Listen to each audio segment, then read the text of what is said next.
a gente se localiza entre Rosa Parks e George Floyd, entre Isabelas Nardones e Henrys. A gente está aqui e as perguntas vêm. Às vezes você pode dar uma resposta, mas o mundo quer, na maior parte das vezes, que você seja uma, e isso é mais efetivo. Eu abro minha Bíblia e o mundo quer que eu fale para alguma coisa ou de alguma coisa que passe do céu, porque embora o céu seja uma realidade, ele não está aqui. O que eu faço quando há policiais, há famintos, há degregados, há traficantes, há marginalizados, há muitas coisas que eu tenho que lidar no caminho? E embora eu seja acusado de ficar falando só da chegada, eu conheço um Deus do caminho. Não são coisas simples de serem discutidas, mas elas são necessárias. Afinal, com a Bíblia, a causa se resume ao mundo por vir? Ou ela se concentra apenas nos passos que dou? Como que eu posso me equilibrar em pensar no agora e não ainda? E como cristãos vivermos esse caminho dando respostas efetivas para problemas que são da terra? O Vertical hoje ousa conversar sobre isso. Conversar sobre bandeiras, sobre causas, sobre legitimidades e como a Bíblia e o nosso cristianismo se relacionam com todos eles. Aqui estou de volta com o pastor Tiago Rodrigues e com o mestre pastor Edson Nunes, que está aí. E a gente sempre começa alegremente quando essas figuras estão perto. Pastor Tiago, seja bem-vindo, cara. Obrigado, é um prazer estar com você e ladeado desta figura tão importante que é o Edson Nunes. Muito obrigado por esse privilégio. Pastor Edson, seja bem-vindo de volta. Prazer é meu, Robson, participar com você, é uma alegria enorme e a honra de ter ao meu lado nesse dia o grande e expressivo e relevante pastor Tiago Rodrigues. Expressivo sai para aí. Aqui entre nós, expressivo não é uma palavra, é uma frase. Ela contém muitas coisas. Meu querido e expressivo, barbudo pastor Tiago, que a gente está aqui nesse Vertical Barba, você está fazendo o quê, cara? Aonde suas expressões estão sendo mais diretamente ouvidas? Eu vou dizer na geografia, vou falar primeiramente geograficamente, elas estão sendo vividas, estou me expressando aqui como pastor na zona oeste de São Paulo, né, nos bairros aqui de Perdizes, Vila Madalena, Vila Romana. Então essa região aí tem uma comunidade também próxima ali da USP. São 4 comunidades com propostas especiais de conversar com a cidade, com os desafios urbanos que a gente tem. Então é aqui onde estou me expressando no momento. Mas cara, você é um cara que se expressa aí com comunidades especiais, mas você é uma pessoa ativa nas redes sociais. Eu, por exemplo, sigo, copio, transmito e reconfiguro, inclusive, as coisas que você fala, né? Vê de tudo, retém o que é bom. Como você vê, porque a gente está em 2021, essa inevitabilidade de ter um ministério que alcança para além dos limites geográficos? Eu acho que 2020 e o pastor Edson Nunes também pode falar muito sobre isso, uma vez que a igreja que ele pastoreia, na comunidade dele, ganhou uma expressão ainda maior nesses últimos meses, né, nesse ano. Eu acredito que a gente está vivendo um tempo em que a gente já sabia disso, que a gente conversava com muita gente fora dos nossos limites geográficos, mas as pessoas, eu vejo isso, por exemplo, pelos meus pais, né? Meus pais são analógicos totalmente, mas eles passaram a se conectar com muito conteúdo, passaram a fazer parte da rotina deles, estar antenados e conectados com pessoas em lugares diferentes, com pensadores, pregadores e tudo mais. Então, eu acredito que hoje a gente é difícil, eu acho que se a gente continuar dividindo um ministério entre o digital e o real, a gente já está fazendo algo complicado. O ministério integral agora, mais do que nunca, ele envolve conversar com quem não divide a mesma geografia que você.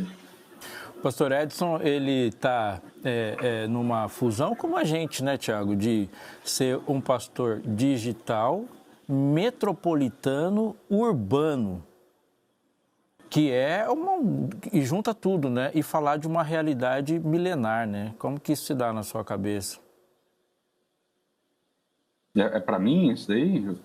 Eu vou falar de você. Se você deixar a gente falar só de você, sem você participar, até o final a gente te desconfigura aqui. Cara, eu eu não sou muito chegado em tecnologia e tal, mas assim que eu saí do NASP, eu era professor de teologia, né, Robson? E aí eu voltei para o distrito, aqui para Nova Semente, na capital, no centro de São Paulo ali, e eu e o Tiago somos colegas da Associação Paulistana, então a gente tem esse privilégio de poder trabalhar perto também um do outro. Eu voltei para as redes e voltei a atuar nas redes também, porque é um pedido da própria membresia, né? A própria membresia gosta de ver a atuação do pastor, gosta de interagir com o pastor, gosta do posicionamento do pastor nas comunidades virtuais também. E, invariavelmente, você alcança muitas pessoas, algumas que estão feridas. O Tiago também pode falar bastante disso, pessoas que estão feridas, pessoas que estão afastadas, pessoas que têm uma visão equivocada do adventismo também, e que, a partir das atuações de diversos pastores nas redes sociais, passam a ver o adventismo de uma maneira mais interessante e até a construir diálogos que eu acho que são muito importantes dentro da nossa atuação ministerial. Então, eu acho que as duas coisas não estão dissociadas, né? Muitas pessoas têm vergonha de contar certas coisas, e eu acho que vocês dois podem atestar bastante disso, pessoalmente, mas nas redes elas conseguem contar para você ali numa mensagem privada, num e-mail. E-mail já quase ninguém usa, né? Mas ali uma mensagem direta no Instagram, uma mensagem direta no Twitter, elas contam coisas tristes da vida delas e a gente acaba podendo ajudar também. Mas tem sido um desafio, cara, porque consome bastante do nosso tempo. O ministério online e o ministério também, digamos, analógico, né, Tiago? De você estar na igreja, pregar, estar ali com as pessoas, mas você acaba atendendo as pessoas o tempo todo, em todos os lugares. Uma coisa que a gente não pode ignorar, e pode até beirar ingenuidade se a gente ignorar, é que as redes sociais, no que a gente está falando aqui, elas têm uma legislação, uma lógica de funcionamento própria. Entrar nela, ela não é um lugar para iniciantes amadores de achar que vão fazer nela e dela o que você está querendo fazer livremente, sem ela impor um quadrado que seja dela. Uma delas é o fato de que ela alimenta-se dos seus próprios desejos, e alguns desses desejos foi ela que alimentou. Ela gerou em você algumas vontades e ela está ali. Uma frase que me disseram, inclusive ela é discutida nesse documentário da Netflix que fez bastante sucesso aí, que é o Dilema das Redes, baseado nos livros todos aí, que é bom até a gente dar uma olhada, é de que houve um momento em que a política se apropriou da comunicação para sobreviver. Hoje a gente tem um fenômeno que é o contrário. A comunicação se apropriou da política para ficar maior ainda. Então, a própria discussão polarizante política dentro da rede social fez a rede crescer. E aí tem um negócio que nós conversamos indiretamente aqui, mas ela tem que se tornar direta. Quando eu vou para colocar opiniões, como que é para você ter que se posicionar, porque ser discípulo de Cristo é necessariamente ter uma opinião, nesse mundo de opiniões onde o eu acho se tornou mais importante pela lógica de funcionamento do que eu sei, né? E associa-se a isso o fato de que a gente tem um posicionamento rígido ou não, né? Sei lá. E aí, Tiago, você que é o cara das expressões. Eu acho que... cara, é muito louco você falar, né? Dessa coisa da gente ter um posicionamento rígido, porque... que quando a gente vai olhar para o movimento, para a história cristã e o que a gente vê hoje, acho que é muito resultado disso, de que a gente aprendeu a complicar o que o Evangelho tratou como simples e trazer para o superficial aquilo que no Evangelho é muito profundo. Então, a gente tem os agentes cristãos se apegando a inúmeras causas e aí quando você pensa nessas três coisas, né? Nesses dois lugares que estão se encontrando, na verdade, nesses dois elementos que estão se encontrando nas redes sociais, por exemplo, né? Porque a gente tem as redes sociais, a comunicação, a internet, você tem política e religião se encontrando ali constantemente, brigando e se abraçando. E aí você tem esses agentes cristãos que complicaram coisas que eram muito simples no Evangelho, você tem e trouxeram e tornaram superficiais algumas coisas muito profundas, então a gente já não sabe mais qual que é a rigidez do Evangelho. O Evangelho é rígido com o quê, afinal? A gente é rígido, mas a gente é rígido com o quê? Então, quando você me descreve esse cenário, não sei para vocês como é que vem, mas para mim vem muito que é uma reação, não é uma criação nova, mas o que a gente vê nas redes sociais é um sintoma de uma igreja que não adoeceu nas redes sociais, né? Uma igreja que adoeceu e foi adoecendo, um movimento cristão que foi adoecendo e que encontrou agora nas redes sociais um lugar para expressar essa doença, para dar esses sinais. Então, quando a gente vê essa polarização, quando a gente vê esse monte de eu acho, isso já existia há um tempo atrás. O que acontece é que agora, essa possibilidade de falar, de pensar, de se expressar, de não se responsabilizar e também uma coisa que não faz parte, né, que é muito peculiar das redes sociais e que é algo contrário quando a gente pensa, antes da gente pensar até mesmo qual é a bandeira, que é muito próprio do Evangelho, que é o Evangelho, ele tem uma relação e ele acontece na Bíblia e tudo mais, sempre nos encontros das pessoas e não nos encontros das ideias, né? O que a gente tem nas redes sociais são apenas ideias que se encontram e pessoas que continuam distantes.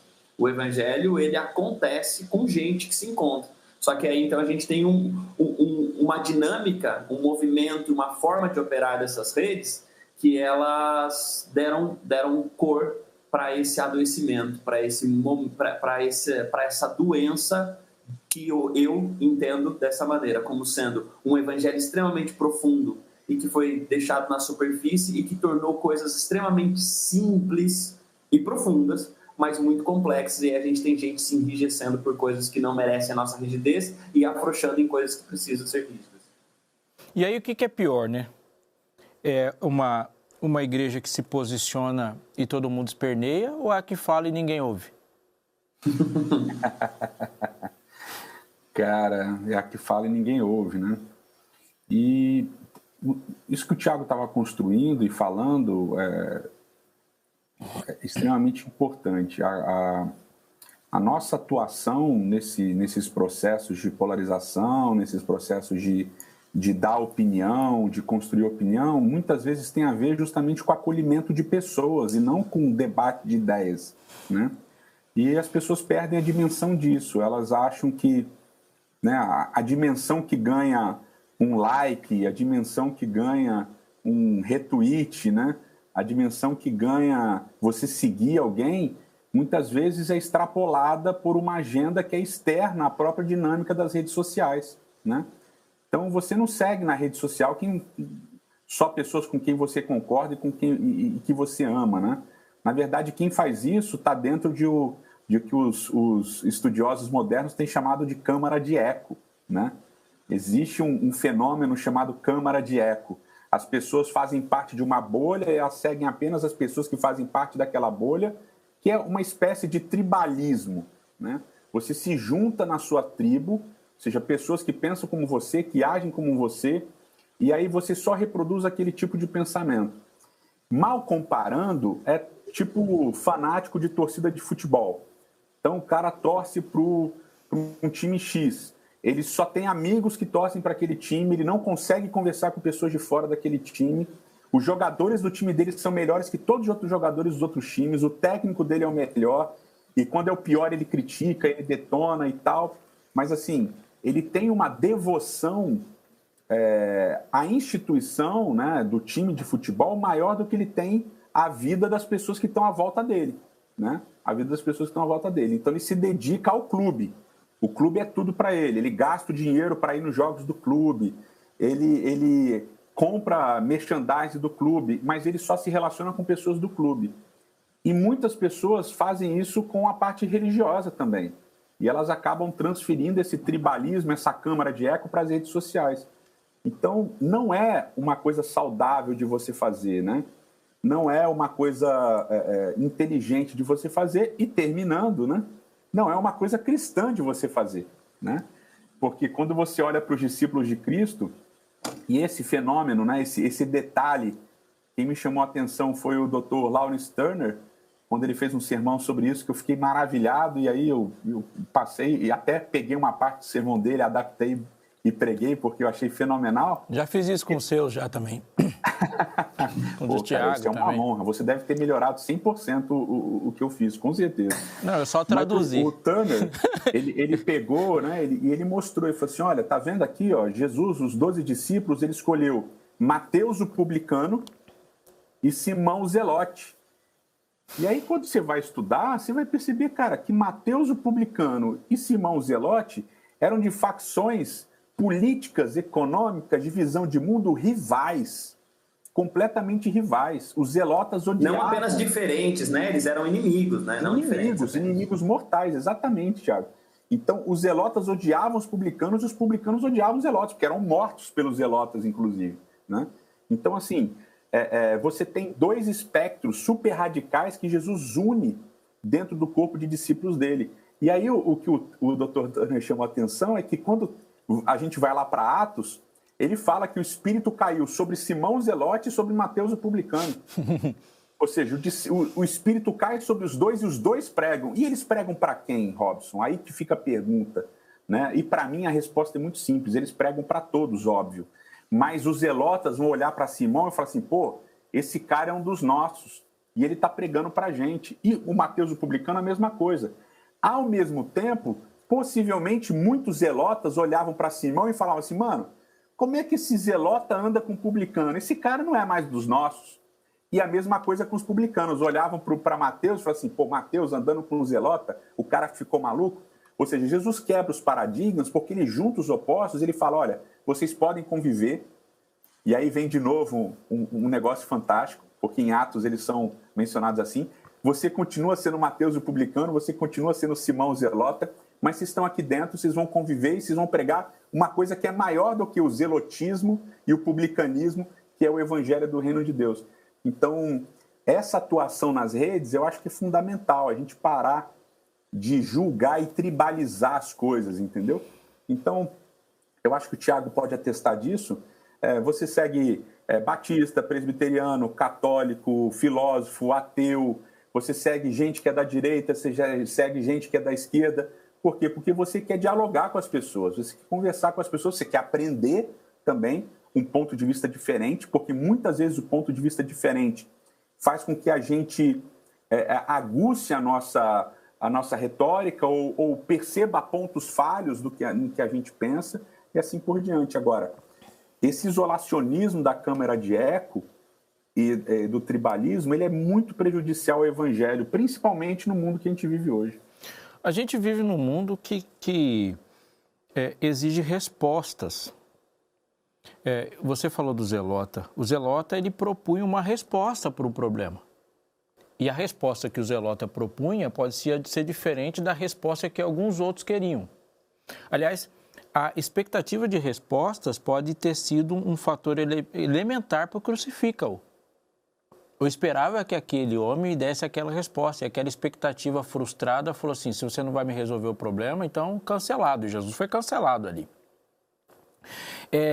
E as redes sociais é um lugar de opiniões, e as opiniões elas começam a ganhar muita força sobre o menino que morre, é uma bala perdida que encontrou uma cabeça, é um espancado no supermercado e alguém que foi asfixiado. E nisso eu queria associar, para a gente colocar isso nessa discussão, né? Porque uma coisa é a polarização de diferentes opiniões, mas, por exemplo, a minha relação com a sua opinião, ela atinge um nível mais profundo quando a sua opinião envolve a minha vida. Fica diferente. Eu estou muito afim de saber qual é a sua opinião sobre racismo, porque eu não posso chegar na igreja e te ouvir pregar e meu ouvido sobre o seu sermão fica diferente se eu tomei um quadro na hora que eu saí de casa e fui para a igreja. É diferente aquela mulher e a sua opinião sobre machismo para a mulher que saiu de casa e chegou com o queixo deslocado no hospital. Por causa disso. É uma opinião que envolve uma proposta de solução. Tem um verso bíblico que está aqui na minha mente. Paulo escrevendo para Timóteo, 2 Timóteo 3,16, fala que toda a escritura é divinamente inspirada e útil. Eu tenho medo quando a gente foca muito no inspirado e esquece do útil. Que daí minha ideia de inspirar se torna inútil. Ela é útil, portanto, ela não é uma conversa para inteligentinho, para a gente parar na mesa do bar e ficar divagando. Ela é útil. Aí vai a pergunta. Ela é útil para quê? Ou seja, eu posso dar uma Martin Luther Kingizada no processo e pegar a Bíblia e botar para a rua, ou a bandeira de Sião não permite isso? Eu tenho que propor uma solução por vir sempre. Eu acho louco falar, né, que ela, do texto de Paulo, que ele mesmo vai falar, né, ela é útil para a correção, para a instrução na justiça. Então, essa Bíblia, esse texto, ela apresenta não é o objetivo, acho que até o Evangelho ele é algo e o Evangelho produz um resultado. Esse Jesus que chega, que reconcilia a gente com Deus e tudo mais, ele produz um resultado. Ele diz mais ou menos um pouquinho desses resultados, né? Quando ele fala, olha, e eu acho interessante nessa ideia que o Edson trouxe, né, de Mateus e de Simão, que é Jesus fala, olha, vocês serão conhecidos agora como meus discípulos se vocês amarem uns aos outros. Então, olha, agora vocês vão receber um novo reconhecimento. Vocês são Mateus, publicano, Zelote, mas para receber isso, como esses, vocês já são reconhecidos. Como Zelote é reconhecido, como publicano já é reconhecido. Como meu discípulo, você vai ser reconhecido quando vocês amarem uns aos outros e tudo mais. E aí eu acho que a gente chega num ponto muito importante, que quando a gente ouve e a gente, infelizmente, o cristianismo na sua expressão, não principalmente, né, mas aonde a gente está vendo, né, no Brasil, ele passou a entender que algumas coisas que fazem parte do Evangelho, fazem parte da mensagem do Evangelho, o cristianismo permitiu em algum momento, né, que essas causas, não que permitiu, mas ele simplesmente passou a entender que essas pautas não fazem parte da Bíblia porque elas foram agenciadas por grupos que eu não concordo. Então tem um grupo, tem um indivíduo que está falando sobre isso, mas eu não concordo. E quantas vezes a gente não ouve alguém falando o seguinte, mas você está ouvindo fulano falar sobre isso, mas ele é ateu. E aí a gente invalida o que o sujeito está falando, o que o sujeito está pensando, ou uma causa, uma pauta importante que tem a ver com o reino de Deus, tem a ver com a justiça desse reino, com a instrução da justiça que a palavra traz, porque o sujeito não desfruta das mesmas convicções. Então, quando você fala desse negócio dessa Bíblia aqui e dessa bandeira que precisa ir, o quanto que ela vai para a rua, o quanto que ela chega na vida, eu acho que a gente é levado a pensar um pouquinho sobre a compreensão desse texto e perceber que no texto do Evangelho, né, no texto bíblico, constantemente essa bandeira está tremulando, e ela está tremulando exatamente para acolher as pessoas de onde elas estão, das suas classificações iniciais, como publicanos, como zelotes, como tudo mais, para eles se encontrarem no Evangelho. Só que esse encontro no Evangelho agora vai gerar um novo reconhecimento, e esse novo reconhecimento agora passa por amor. Quando eu penso nisso, aí eu chego nesse momento, pelo menos na minha compreensão, de que quando a gente ouve esses discursos, e agora você fala de tanta coisa que está acontecendo, de tantas injustiças que estão acontecendo, a gente tem visto tantas coisas ruins que acontecem a cada momento, independente do lugar, do cenário, eu acho que aí a gente, de alguma maneira, a gente é levado a pensar um pouquinho que isso tudo que está acontecendo, a gente tem sim uma resposta a dar sobre isso, porque se a gente, como cidadão desse reino de Deus, que abraçou esse Evangelho, a gente entende que esse reino está aqui e agora, e que faz parte da dinâmica desse reino sinalizar, não apenas dar as boas novas do Evangelho, mas denunciar a ausência do Evangelho, denunciar onde ele não está operando. Então acho que a gente realmente precisa fazer um movimento e entender que algumas coisas, algumas reações, algumas pessoas que não carregam a Bíblia embaixo do braço, inclusive, mas que alguns deles estão se levantando com uma voz que faz esse eco, que faz um eco ao Evangelho, não um eco nessa câmara do eco, né, mas que faz um eco livre de câmara, mas que dá expressão para o Evangelho. Então não tem como pensar que agora a nossa bandeira é apenas anunciar uma cidade de ouro que está por vir. Ok, a gente anuncia essa cidade de ouro que está por vir, enquanto a gente está sujando o pé aqui no asfalto, no barro, olhando para as pessoas que estão nesse lugar onde nós estamos, e pensando nessa instrução para a justiça. Eu estou pensando aqui como é que eu faço essa pergunta que está na minha mente desde quando o Tiago começou a falar, pastor Edson. Faz pro Edson. Eu vou aproveitar que ele não está no mesmo cenário que eu, né? E aí isso permite muitas coisas. Tem ismos para tudo quanto é lado.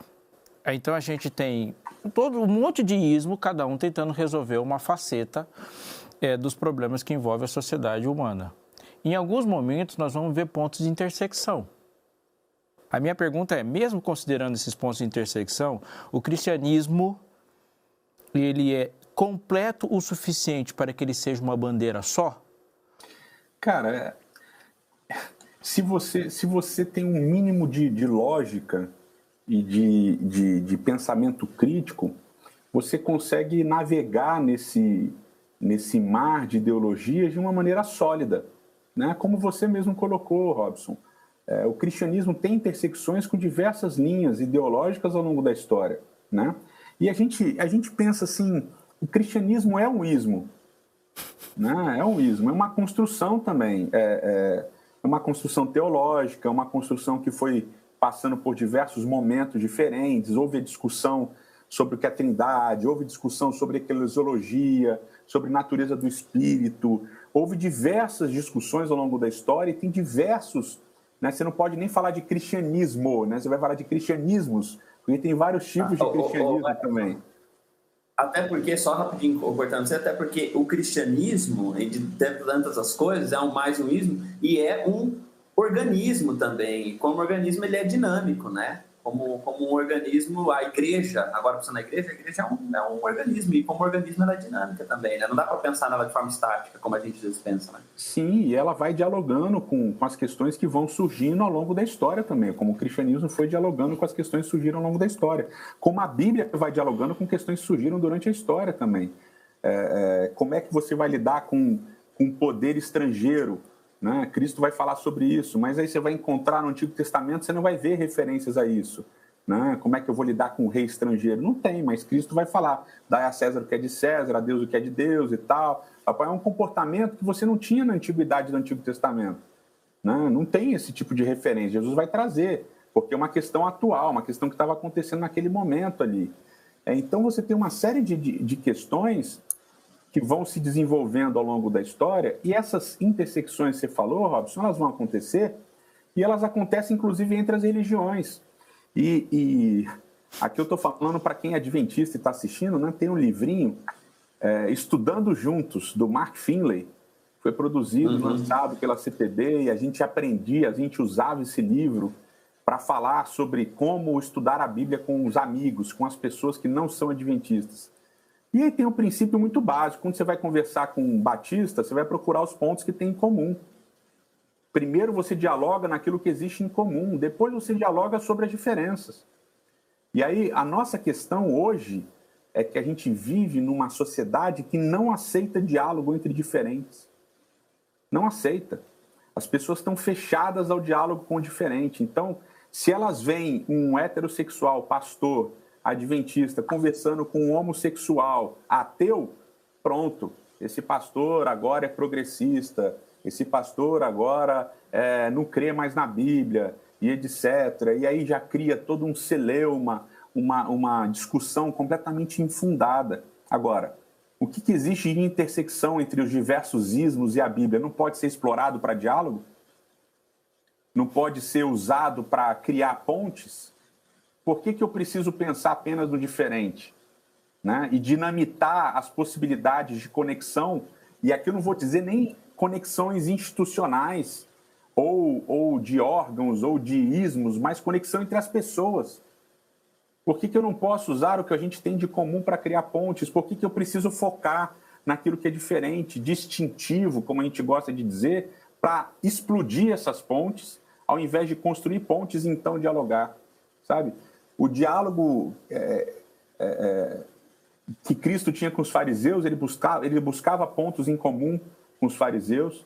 E é interessante porque ele descia a lenha nos fariseus, e ao mesmo tempo ele virava para o resto do povo e dizia: se a vossa justiça não excederem muito a dos escribas e fariseus, vocês não vão entrar no reino dos céus. Aí depois ele vira para os escribas e fala, vocês são uma raça de víboras, sepulcros caiados. Fala assim, pô, mas o cara ele vai construindo diálogos primeiro, né? Então, eu vejo que é uma situação assim de... Você usou uma expressão, eu não lembro, é uma pobreza. Foi o Tiago, né, que falou ainda agora. É uma pobreza, é uma diminuição do poder do evangelho você só aceitar que as pessoas falem com iguais, né? O pós-modernismo destruiu a igreja, o mundo está entrando na igreja. Meu amigo, o mundo já está na igreja porque você está na igreja, você é do mundo. Você traz um monte de coisa do mundo para dentro da sua igreja, você não percebeu isso ainda e tal. Então, a gente... É uma loucura tão grande de impedir... E aqui eu vou... Vamos partir lá para o abraço, né, Robson? Aquele negócio de que uns pecados a gente aceita dentro da igreja, outros pecados não. Como é que eu poderia dizer? Você vai criando hierarquias dos que são mais santos e dos que são mais pecadores e vai explodindo as pontes de possibilidade de interação, né? De interação. E aí a sua última frase, eu acho que ela é importante e creio que seja o foco daquilo que você preparou para fazer a conclusão. Não, o cristianismo é suficiente para ser uma bandeira única, porque tudo que é importante, tudo que é vital, tudo que é nobre, está dentro do texto sagrado. Está ali como princípio. A igualdade, a fraternidade, o amor, entendeu? Entre as pessoas, a liberdade.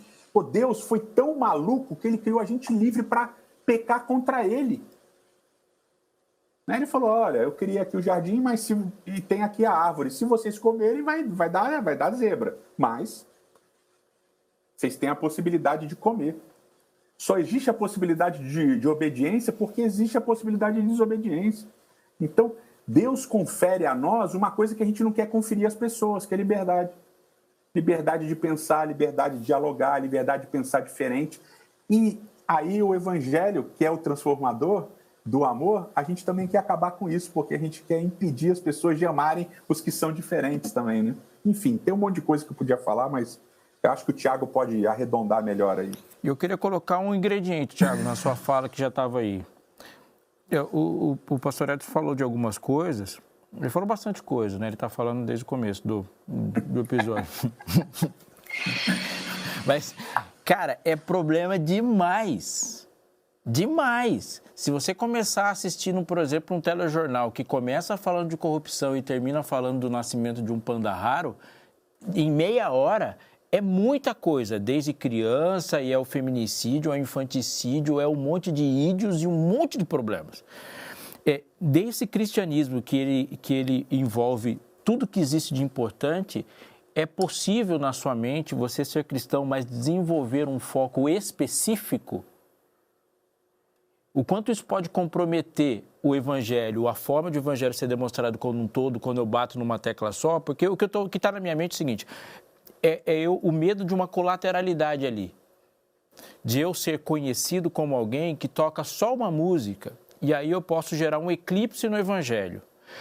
E como acontece na história do pecado. Por que alguns pecados para a gente são mais só posso sensível, dialogo com um e não dialogo com o outro? Porque eu estou pensando nas coisas que me ofendem e não nas que ofendem a Deus. Então, as que me ofendem sempre serão pecados maiores. Mas, da mesma forma, eu posso responder a coisas que eu sou mais sensível, achando que aquilo é um grande problema, mas outras coisas não são. Então, o quanto essas especificações... Você está viajando comigo aí, Tiago? Quanto essas especificações podem ser benéficas, no sentido de que Deus deu dons e sensibilidades de fato específicas para a gente, ou quanto elas podem ser benéficas, ou se é que isso é possível. E se perguntar para mim o que eu comecei falando antes disso aqui, também já não lembro mais. Mas você está falando, e você citou isso, eu não sei se já aconteceu com vocês, por exemplo, e você ouve uma música e você, por exemplo, tem algumas músicas que eu passei a ouvir, gostei. Mas depois de um tempo de ouvir essa música, eu fui ter contato com outras músicas desse artista, com outras coisas que esse artista fez e tudo mais. Por que eu estou dizendo isso? Porque muitas daquilo que a gente pensa, às vezes a pessoa pega uma causa e ela se identifica mais com aquilo, com determinada pauta. E às vezes a gente fica muito preocupado com isso, né? Essa pessoa agora só tá falando disso, mas em algum momento é aquilo que afeta, é aquilo que é a sensibilidade. Eu acho que se ela não reduzir o evangelho a isso, ok, mas isso é uma maneira que ela tem de sinalizar o evangelho, porque talvez é o pedaço do evangelho que está mais fazendo sentido para ela naquele momento, e é o pedaço do evangelho que vai fazer sentido para as pessoas que têm uma experiência semelhante com ela também. Então, o que eu acho que nesse meio todo que a gente talvez é importante é que eu, em algum momento, o evangelho me coloca e me conecta com algumas questões sociais da minha própria existência, me faz pensar sobre isso, me traz alento em relação a algumas experiências que eu estou vivendo ou que eu já vivi. Isso não é o evangelho todo. É uma coisa que eu falei lá no começo, né? A gente não pode confundir o que o evangelho é com aquilo que o evangelho faz. O evangelho me trouxe muitas consciências, produz algumas coisas em mim, talvez ele não, porque a gente tem experiências de vida diferentes, os caminhos são diferentes, mas tem um pedaço e uma porção do evangelho que veio e que transformou um aspecto muito importante da minha vida, me fez ver as coisas de uma outra maneira. Esse não é o evangelho todo. Então, acho que eu não posso, ao olhar para as causas e para olhar para a minha vida e para aquilo que eu sou mais sensível, para aquilo que mais me incomoda e me impressiona, eu não posso tornar o evangelho nisso apenas, mas entender que esse é um ponto através do qual o evangelho foi sinalizado para mim e também é talvez um lugar através do qual eu consigo sinalizar essa amplitude do evangelho para alguém que se identifica comigo no lugar onde eu estou. E o Tiago falou isso daí se complementa muito bem com os 4 evangelhos, se você pensar nos 4 evangelhos, né? Então, são 4 maneiras de retratar quem foi Cristo, que são diferentes, mas que são parecidas também, mas que tem muitas diferenças. E o evangelho não é só Mateus, o evangelho não é só Marcos, o evangelho não é só Lucas, o evangelho não é só João, não, são os 4. Mas, ao mesmo tempo, cada evangelho fala de um jeito diferente, porque vai atingir pessoas com sensibilidade diferente, de jeitos diferentes, e às vezes em momentos diferentes. Então, eu já tive momentos na vida que eu só queria ler Mateus, já tive momentos na vida que João falou mais a mim e outros Marcos. Então, essa dinâmica das diferenças e das bandeiras, né, que é o tema, né, bandeira também faz sentido na nossa experiência, né? Tem momentos que certas coisas do evangelho chamam mais a nossa atenção, tem momentos que outras coisas do evangelho chamam mais a atenção, e aí o que o Tiago falou é fundamental. Você nunca pode reduzir o evangelho a aquele momento que você está vivendo, né? O evangelho é sempre maior, mas aquele momento é importante para a sua experiência e para a experiência das pessoas que estão ao redor da sua vida, né? E é mais ou menos... eu ia fazer uma ilustração perigosa, mas eu vou refazer essa ilustração. É mais ou menos como numa construção, né? O arquiteto acha que a parte dele é a mais importante, o engenheiro acha que a dele é a mais importante, e o mestre de obras acha que a dele é mais importante. E muitas vezes, quando o mestre de obras vira engenheiro, ele acha que agora sim a parte dele é a mais importante. Ele vai mudando conforme ele vai mudando de posição, né? Então, esse reducionismo é muito perigoso, né? Você reduzir o evangelho apenas à justiça social, você reduzir o evangelho apenas à equidade entre as pessoas. Não, o evangelho é isso também, mas ele é mais do que isso. Então, a gente tem que ter sempre essa que o Tiago colocou, você entender a parte, mas ver o todo também, né? Aquela parte é sua naquele momento, mas tem o todo também, você se encaixa dentro desse todo. É o corpo de Cristo, etc, etc. Um dia, numa estrada muito famosa, havia uma pedra gigantesca que ficou mais famosa ainda, não só pela ser pedra no cenário, mas porque ela ficou conhecida porque alguém foi lá um dia e escreveu assim: Jesus é a resposta. Aliás, essa frase é bem conhecida entre nós, muitas coisas, a gente está acostumado com isso aqui. Jesus é a resposta. Até que alguém engraçado e inteligente escreveu embaixo daquilo ali: e qual é a pergunta? E as pessoas passaram e riam. Até que alguém também parou e começou a pensar mais seriamente naquele negócio. Jesus é a resposta e qual é a pergunta? Para você, a pergunta pode ser a fome. Para alguns pode ser a agressão, para outros pode ser a violência, a marginalização, a tristeza, a falta de sentido, o excesso de decisões, o bullying, o racismo, alguma coisa. Como que o pecado se demonstra? O pecado se demonstra nas portas que alguém deixa aberto. E cada dia que passa no decorrer da história do mundo, nesse mundo de fragilidades, o pecado vai permeando as portas que o nosso ego deixa aberto. E ele vai se manifestar de 1000 formas diferentes. E se o pecado se manifesta de muitas formas diferentes, por que eu pensaria que a graça vai se manifestar de uma forma só? Ela se manifesta de muitas formas. Para alguns, Deus salva da fome. Outros, Deus salva com fome. Para alguns, Deus vai salvar do frio. E outros precisam passar frio para serem salvos. O que eu tenho que concluir é que quando Jesus desceu do trono para me salvar, ele não desceu para cá para me mandar para lá ocupar um trono vazio. Não, ele veio até mim para que eu vá até o outro e não para que eu tome o lugar dele. Portanto, se existe uma coisa para eu fazer nesse momento, antes de qualquer coisa, é perguntar para Deus: Deus, o que o Senhor quer que eu faça? Um dia alguém perguntou: Senhor, o Senhor quer que eu ajude quem? Ele respondeu: quem está na sua frente. Simples, ficou muito mais fácil. Quem é o próximo? Quem está na sua frente. Porque amor não é um negócio que acontece entre você e alguém. Ele acontece com você para todo alguém. Você é um ser que ama. E assim se define. O pastor Tiago disse aqui que Deus tem a capacidade na Bíblia de simplificar o que é complexo. E a verdade é que tem gente que está com saudade de Jesus. Essa saudade vai ser matada de forma integral no céu, mas alguns pedaços de Jesus podem ser vistos hoje. Algumas surpresas nós não vamos ter. Um dia veremos Jesus sorrindo e alguém vai falar assim: Jesus, eu já conheci esse sorriso. Ele fala assim: eu encurtei um pouco o caminho quando você viu alguém que eu pus na sua frente lá. A bandeira de Sião é pesada, você vai precisar de 2 mãos para segurá-la. Isso é real, você vai ter que se entregar a ela, mas a gente se entrega para que as pessoas saibam, ao se entregar para Cristo, o que a gente já fez. Vertical se despede de você aqui desse episódio fantástico e se despede também se despedindo e agradecendo essas 2 feras gigantescos e expressivos na mais tradução pura do Evangelho, que é uma expressão. Pastor Edson, grande abraço, você sempre vai ser bem-vindo aqui. Pastor Tiago, a gente se encontra nas ruas paulistanas, onde quer que Deus nos mandar. Que Deus abençoe você. Antes de você pensar e desconectar, se conecte, tá? Se inscreva aí nesse canal que você está acostumado a ver. Aqui é transmitido também pelo canal do NASP, mas nas outras plataformas. Compartilhe, curte aí e fala o que você está pensando. A gente se vê no próximo episódio.